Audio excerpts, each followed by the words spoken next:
Hello, hello. Here we go. Here we go. What's the Satori? What's the Satori indeed? Yeah, it's been a hot minute, as they say. It's been a hot minute. That's what it's called now, I think. Yeah, it has been a hot minute. Busy summer. Busy summer. So we're going to try to get these back in more regular again. They obviously haven't been regular. We're just running through a few things that went down during the summer, and then we might just, because there was a lot of stuff, so we might just do a few what's the stories on each individual different sections. Because a lot of people to be asking us what you're doing and what's going on, and sometimes there's just so much going on that you literally just can't list it, or you don't even have time to stop and make videos. Yeah, you're all over, you're up and down at different events. Yeah, because like we'd be at the front desk some evenings when a class is about to start, and someone will come in, oh, what happened with such and such, and you tell them, then another person, and then another person, and another. So you'd be in a situation where after saying the exact same thing to 6 people in a row, so like you're really repeating yourself. But then there's another whatever amount of people in the gym who you didn't say it to, so it seems like we'd be telling everyone, but there's a number of things we'll get onto now in a second that I thought people knew, but people don't know. So what's the story? So you're gonna find out. So we've been busy out. So first off, start of the summer. Yeah, I can't even remember the start of the summer, to be honest with you. Yeah, summer came. It did. I went. It went. Mad, isn't it? Yeah. Went to, one of the main things was Pat was over in Thailand getting the training in. Yeah, I went down. Yeah, I've been doing a lot of like admin and stuff this year, so I just sort of said that I needed to kind of try to get back to what it was a little bit. So I went down and just jumped straight into camp for 3 weeks, and it was savage down in Tiger Muay Thai. It's just doing like Western boxing in the morning, K1 in the midday, and then Western. Yeah, I don't even know what they call it, Western boxing. It is a style. And then gi Jitsu or else no gi at night, and just training Monday to Friday flat, sparring on Saturdays, and then resting on Sundays. And it just went too fast though, because you're just going through routine, like you're training, you're eating, you're sleeping, you're training, you're eating, you're sleeping, you're training, you're eating, you're sleeping, and then it's like, oh man, there's 2 days left. You're like, fuck. But it flew through. It was a real good experience. Different style. Like when I was in Thailand in 2011, I was doing just all Thai, or 2010, 2011, just doing all Thai. But it seems to have changed, like the foreigner way of fighting has kind of got in there, and it's a little bit more faster, a bit more K1. So the style down in Tiger was a little bit more K1-esque, and it was nice, just like in and out of the clinch, in and out. And really good training, good connections. Made a few friends. Friends. But a couple of lads from Germany that are coming over in January to train. There's a couple of lads from the UK. Made one good friend, Phil, the honey badger Mulpeter. We happened to be on the same flight. It was gas actually. Got to the airport, seen Phil. So what's the crack? What are you doing here? What are you doing here? He was there with his partner and his new baby, Poppy. It was lovely. And then we flew from Dublin to Abu Dhabi, and then from Abu Dhabi to Thailand, or to Phuket. It was me, Phil, and his partner and the baby sitting on the one seat, so it's gas the way it turns out. So me and Phil had a good chat on the way over. Got to do some sparring with him. Jiu-jitsu was grand, stand up, not so grand. Phil feels good, man, he stays in the pocket. So it was nice, and then to have someone there that like you can try and chat with. Like we didn't spend all day together, like we just eat together or maybe watch the UFC together and stuff, but it's nice when you're over there to have someone that you want to clear the head, but it's nice to have an Irish lad there. Yeah. And then there was a young lad, Kyle, I think it was, from Team Torres up north. He dropped in on the last week and we were training. He was lovely. Like he was actually only one of the lads in the gym that you could flow roll with. When you're first or two round, you'd be like position for position. After that, it was just mental. Like, but that was it. It was a small out world, isn't it? It really is a small out world. Yeah, it really is a small out world. And then a lot of the level was quite good when we were over there, because it was a bit mad as well, because all those lads that would have been like fighting with Conor McGregor or whatever, a lot of them were fighting in Abu Dhabi. Yeah. But they weren't allowed in America after whatever happened, so they were all getting ready from Tiger camp. So I just happened to be there at a good time, but there was a lot of UFC fighters getting ready, or UFC training partners getting ready, and the level was really high in the camp. So it was good to jump straight in. Yeah. You're also saying as far as the level was, it was like wasn't unobtainable or anything you could see. Yeah, like you could see in the different areas, but like one thing I learned from most of this is probably old news to most of the MMA lads, but top position, if you're on top, you're not losing, you're winning.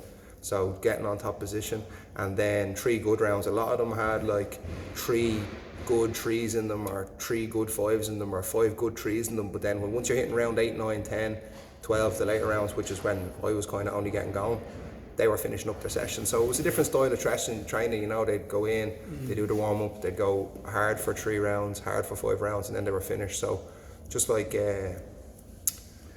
intensive training, I suppose. Yeah. Rather than we're a bit with jiu-jitsu, sometimes open mic you do 20 rounds, you know what I mean, and then by the 15, 16, 17 you're flying. The first 5 or 10 you didn't even know you're warming up. So it's just different styles. Then off your back, you don't want to be doing too much off your back because it's hard to submit and no-gi and they're just punching. So it was just adjusting the game really, like just developing the game. And I thought it was interesting that you had to go over to Thailand and do a MMA camp to have a holiday. Yeah. A lot of people that are training, if you're not working at the same time, you don't realise how fucking hard it is to try to work and train at the same time. Yeah, it is very hard, yeah. It's hard because like it's actually goes in 5 weeks and 6 week blocks. But remember we were talking about before about the stressors going up. Yeah. Remember like the stressors go up and so does your workload. Yeah. And then you don't take a break and the stressors keep going up. And then after that's what causes injury. Probably didn't explain that exactly right. Yeah, no. But yeah, your stressors, you don't even know what stressors are. Like it's just like kids being late for class, you not being able to get a car spot, like the curriculums having to be in change. I don't know, like things you don't even think about, they build up. That's why you're meant to go like 5 weeks on, 1 week off, whatever for your stressors to let it drop, because that it can just turn out to injury. So we're trying to get our training plan a little bit better. Well, I'm personally trying to get my training plan a little bit better, and I know it's getting there. So work in progress. Yeah. There's no parking spots, is there? No parking spots. Too busy. Just looking at the cars now, swinging around.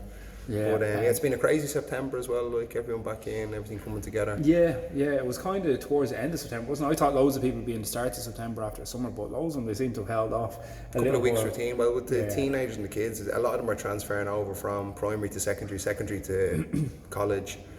Some people are finishing college, so they're travelling. Yeah, so the amount of people travelling this year, I don't think I've seen it before. No. This amount ever, like. The amount of people that it are seems always like it's a thing to do now again. Like, yeah, but people must have the money or something, like, because it's like the amount of people that say, oh yeah, I was like, I haven't seen you in a while, were you injured? And I was like, no, I was going around the world. Like, oh, very nice. Like like there's a lot of people 3-4 weeks they're down in Asia, even young Max. Interrailing, America, Canada, Australia. People are everywhere. Like people are getting everywhere. I've never seen it this amount before. Yeah, so that's good as well. So fair play to them. Satori all over. We had Kieran, we had a few lads. One of the lads when I was in Thailand, one of the Satori lads actually emigrated to Australia. He came over for the last 5 days and then trained with us for 5 days, so that was deadly. Then Keen's over in Canada. Des just fought last week, 2 weeks ago. He's straight over to Canada. He's training with Keen now. So Satori. And a bunch of the guys went to Thailand just after you as well, didn't they? Bradshaw and Jake, they were 2 weeks in there. They're over there and then back. It's like everything's moving, isn't it? Yeah, getting international. Another one, on my side, I was busy out because I'm having a baby, if you haven't noticed. I know, I'm having she's due 2 days ago, so we're due date plus 2 days. And that's just been taking up a lot of time. So never knew how much had to go into. Like you're all out. You're in the process of buying a house as well. Yeah, so we're it's trying like to double buy a house stressor. well. But I was only saying to a few people out there last night, they're like, how's things? Like, just wait. And they're like, and I was like, she's due now. And they're like, what do you mean? Like, my partner's pregnant. They're like, what? And I'm like, I thought everyone knew, like, but like no one seems to know. Like, Janji got I posted up on the Facebooks. I thought everyone would know then. The Facebook. But it's up there. But anyway, that's the situation. So I've been busy out with that. So first baby of the family. Janji's the oldest. Yeah. Janji's the biggest baby. So another baby on the way now. We'd be laughing. Now the whole house is buzzing and like mum and dad, you see Ma's just ticking away again. They're overdue a grandchild, aren't they? Yeah, to be fair. So well, once the first one comes, hopefully they all start flying through now. So exciting times ahead. Yeah, the amount of times you get these appointments in the hospital. You go in, it's like 8:15, so it's very precise. You have to be there on time. You don't get seen till like 11:30, 12, and like it's the real world. Janji can't handle the real world. I know it shouldn't be like that, but it's someone showed up for a class at 8:15 and you showed up at 12 to teach it. There'd be reviews up anyway. I'll say no more. There'd be more than that. Yeah. But that's so between that. Might be a Satori the Curra. Nah, busy hell. But that's what we're trying to move. She's in Portlaoise. She's selling her house, and we're trying to get halfway in between, so in and around Newbridge, and it's fucking bonkers. Loads of people say, you don't understand the stress of buying a house. Like, oh, sure, what? Like, it's like you go down to the shop, you buy a fucking newspaper or something. Money out. You go up to buy the house, and they won't show it to you. Or you go in, and they do show it to you, and they go, there's no point really looking at it. It's already sold. You're like, what the fuck? Like, then you go back, and you're like, trying to put a bid in. They won't Oh, even he's take bidding your, against himself there yeah, during the bidding week. against yourself. Probably. Johnny's bidding against himself all week. He was there screaming in the kitchen, another 4, throw another 4 on it, another 3, another 4 or so. But it's so strange. You're trying to give someone money and you can't get them on the phone. You're ringing them twice a day, every day for a week to get them. Because we find it hard to understand how business works like that, because when it's the other way around, like we'd be there like bang on time, we'd be there to collect the money, we'd make sure, you know what I mean, and it seems to not, but yeah, it's a funny things fucked anyway. The price it's a of gas funny is game. mad. But it seems to be at the capping off point, does it? Yeah, we're more or less there now, hopefully, anyway. So we'll see what happens. So that's what had me super busy. We still got between you getting all the work done and being away and me being on top of all that stuff, we still got a reasonable amount of other stuff done as well. September events was just mad, wasn't it? Like, yeah, like the amount of comps that have been going down, the amount of comps that we've been attending, cornering at. Like some of the comps that Pat goes to when we're cornering, like you'd be cornering a couple of 100 matches easy. That's what I was thinking. Like I was trying to think after Jordan's fight on Saturday. I was wondering how many corners between jiu-jitsu and thing I've actually cornered. It's probably a couple of thousand. Yeah, like that's the thing. You don't even realise, because in the day they're just like bang, bang, bang, flying through. Sometimes there'd be 2 on at the same time. There was 3 on at the Irish Open. We're there and at the Nationals, and cornering 3 kids at the same time is mental, because you use different voices for some of the different kids. Yeah, then so some of the little ones you're a bit more like, but then the teenagers you're more, you know what I mean? So you're like, that's grand, it's not grand, isn't it? You're like literally 3 people at once. Like it's mad, it is mad, like strange stuff. But what else we got? Had a load of stuff. Like we got we done up the gym, we got a cage in. Finishing off, like we're just over 2 years in this building now, like, and I thought I'd be finished after the first couple of months. Like it just doesn't get finished. Like it's always something, and the game's ever changing, so obviously we're ever changing, but we've the last few pictures on the wall now, and you can probably see the cage is back there somewhere and around there. So we got a cage for the gym because the lads are really pushing forward, and the likes of Kyle and Jamie and Jordan and all the lads, just to help them with their training, and then to promote the grassroots level, because same thing we say in everything, like competition as much as you can, try to keep a positive mindset towards it. Winning, losing, it doesn't matter, especially at a grassroots level. You want to get all your losses in at a younger age as well, and it seems to be working pretty well, doesn't it? Yeah, definitely. Seeing fuck getting losses in. Yeah, but like experience, we put it down as experience. But like what Dad says, Dad's like, no matter how good you are, there's always someone else out there better. It's true to a point. He never said that to me. He always said I was the best in the world at everything and anything I wanted to be at. He did, yeah. I believed it too. Look at those now. Yeah. Look what he got. Well, he's saying one thing to me, and I wonder what he's saying to the other lad. Yeah, imagine what he said to him. Combination of the two. But experience is important. But I think if you go in aiming for experience, a lot of time you don't have a great one. You had a great quote up on the wall one time. I can't remember what it was exactly, but it's like, put in the hard work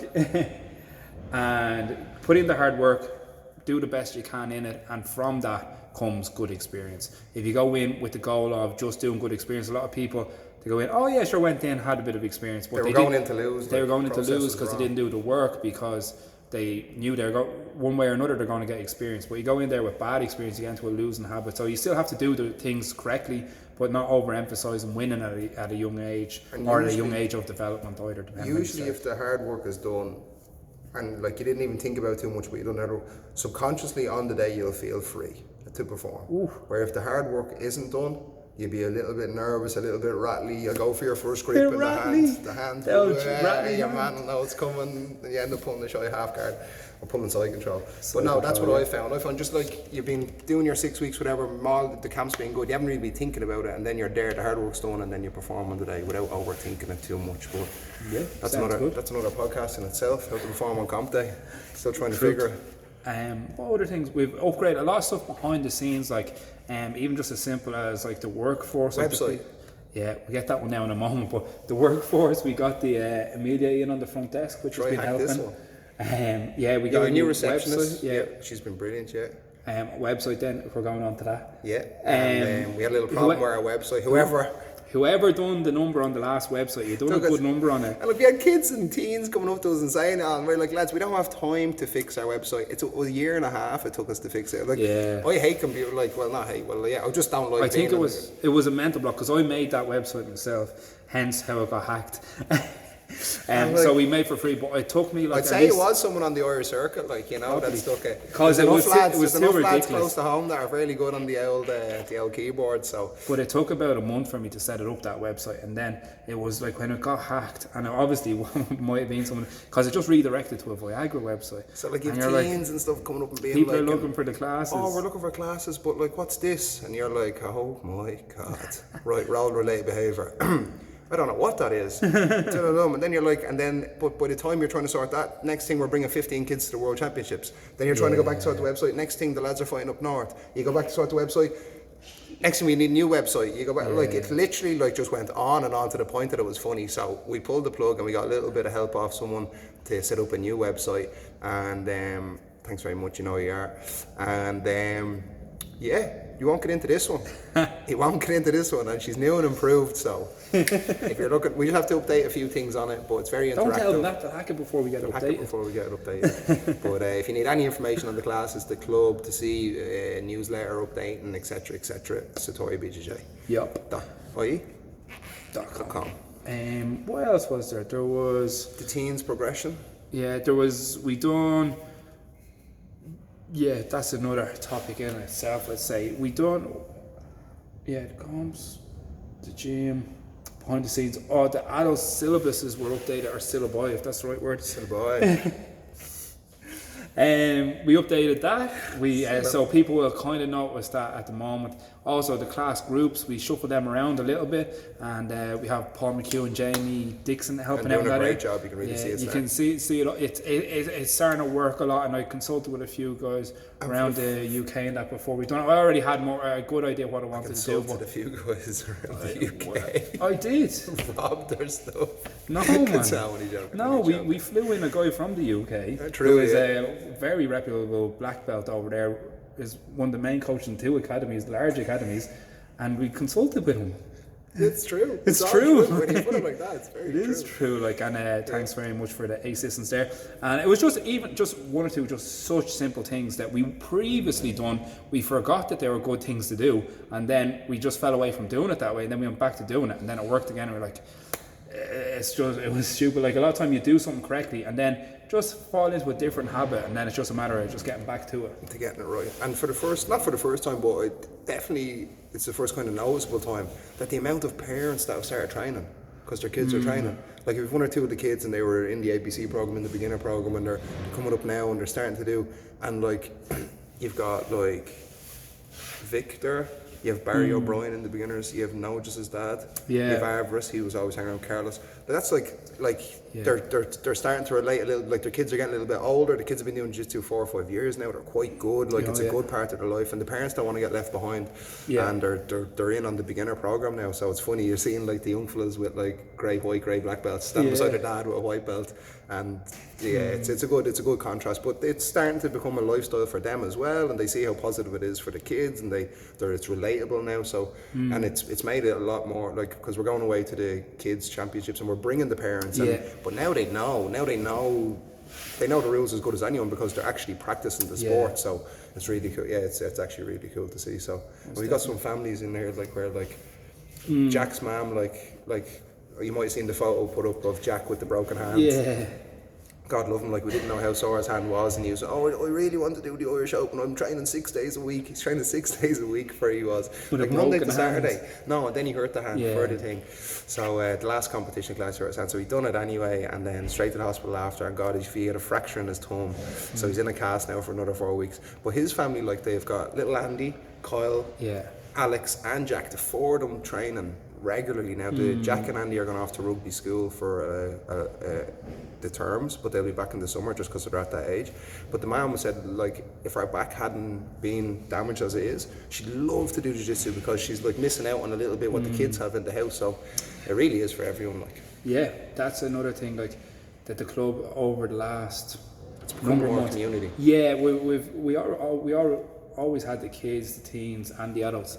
But we just noticed that it is just spreading out that little bit more, like it's spreading into a few different areas a bit more, a few different age groups, and a few we're starting different to get more clienteles. Over time, with the structure was there, I think we're getting back what we put in a little bit now in terms of just Not even in Gradually. terms of like success or just in terms of what you see in front of you. Yeah. I think like the boxing program's brilliant. We're splitting them as the same way we did the jiu-jitsu programs. The wrestling program obviously is off the charts now, and in time will be split the same as jiu-jitsu. The strength and conditioning seems to be going quite well. Kids jiu-jitsu ever grown. Adults jiu-jitsu, like it just takes a long time. Like, and that's why I think a lot of people drop off, or like they think because they just don't get it in the first year, or they don't in 6 months. Oh well, I've put in this work, and maybe your numbers went up to 30 and back down, but it takes a long period of time for the process to be proper. So we kind of knew that from the start, but because I keep saying to people, because loads of people see like us having some level of success now, and still there's so much more success we could have, but like we're thankful for what we do have. But a lot of people would be asking you, oh, I think about doing this business idea or this or whatever it is, and just because they see someone having a whatever level of success and want to find a shortcut to it, and unfortunately there isn't really a shortcut. Like we just done jiu-jitsu martial arts because I don't think I was suitable to do anything else, you know. Unfortunately, like I really wasn't. Argue with teachers, you're quite good at that, or arguing with managers, good at that. But it wasn't suitable to do anything else, and we were willing to do this if we never made any money off it. Like when we were going in, like I said it a couple of times, but when we first started teaching the kids over in St. Martin's Primary School, which is like about 300-400 metres from here, we had to pay to teach the children, and we were happy enough to do that. And it wasn't a case of, oh, we'll just see how this term goes and then we'll pull out. Because one of the parents was asking me there, remember Joshua's the teacher? He was saying, oh, how long are you going to be here for? And I said, oh, what age is your kid? And he goes, 8 years old. And I said, oh, well, regardless of how fucked the program goes and how much it costs us, we committed to teaching these kids, so we have to be here till he's 18. You know, and that's it. It doesn't matter how shit it goes, how shit we felt going down there, which we did a number of times because we had so much bullshit down there, how much it cost us. That's like the situation. Literally, John in one car, me in another car. Mats, the seats down in both cars, mats. Yeah. Lashing rain. Yes. All right, let's go. 2:20 because we were training, so we only got down to 20. Yeah. Fly down, cars everywhere, school buses everywhere, just angry parents, lashing rain. You're trying to keep the smile on the face because you have to go in and teach a class, and you're also trying to. So you're like, they're like, that's my parking spot. You're like, how's it going? Just like, I'll see some of the kids from the class. Like, it's a complete emotional whirlwind. Then you finally fall through the door with the mats. You're like, hey, the receptionist isn't there. You're like, all right, in, bang, finally, class on. Like, you've been battered by the wind, you've been battered by parents, there's a good chance you're going to get clamped, and you're losing money on the class. And you're like, hey guys, here we go today. And then they come in, at least 1 in 4, and they tell you, you're not allowed to teach today. Yeah. You're like, what? Something like, in the and school they're like, system, oh, there's a staff training day we're going to use the hall for. Did we not tell you? It's like, no, you didn't tell us. Just trying to get the mats dry as we're getting told this news. So then, after you'd have to pull up all the mats, back into the cars back to the house, mats into the house, back to the gym. And then you get back to the gym at 5 or 6 o'clock and be like, but like that was just the process. That's we didn't just think how it that's is. That's what we done. That's just how it is. We like when we did buy the mats for this gym, that's one thing I'm always proud of. Like when we did buy it was a serious investment buying the mats for these gym, like 2 times the deposit for a house or whatever. And like a lot of the time at the time people were talking about this, that and the other, and we put the money into the mats. But in our first initial payment, like still from St. Martin's, even though we were losing money on the thing, we had still saved the money we got, and we had still had envelopes with the same fibres, because it used to be a fibre class in St. Martin's, still envelopes with the same fibres in it to pay for the mats. So that was like, I was really proud of that, to be honest with you, because like hard work, and we still have a lot of kids that we had in St. Martin's, like some of them are really, really good now. But like if you, at this point we can see that, but like if you were in there and you're in 6 months, you're making no money, you're losing 25 money, I think it was 20, 30 euro balls class doing we it. lost. We had to run, it was actually, because it was just a cost. We were losing so much money on the insurance, and the rental was through the roof. Well, not through the roof, but compared to what we were bringing in, it was. But if you were to set up a business here, to look at that, okay, so you just get nothing but hassle doing it. Sometimes you show up and it's not on. It's really hard to get in there in the first place, and you're losing money on it. Why would you keep doing it? So if you're getting into a business just to make money, you're not going to last long enough, generally speaking, until you get to the side of it where you're getting towards the good side of running the business, and get all the good work you put in at the start and got maybe very little or no recognition for or reward for is coming back around to a certain extent now. So stay in it for the long run and find something that you really, really want to do, or else you won't be able to put up with the bullshit. Yeah, and there's so much of it, like. There's so much. And there's so much, like. And then that's what people like going into social media and like looking for a life that isn't true on social media, like. And I find it hard, like, you have all these like influencers and all these bloggers and stuff. Like, to be honest, in my opinion, if you're that busy, you don't have time to be on Instagram that much.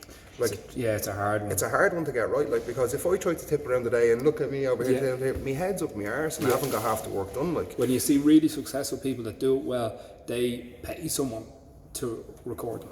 Yeah, so I think like Which we aren't going to be able to do. no one will record you, man. You wouldn't pay someone to follow you around and record you, like.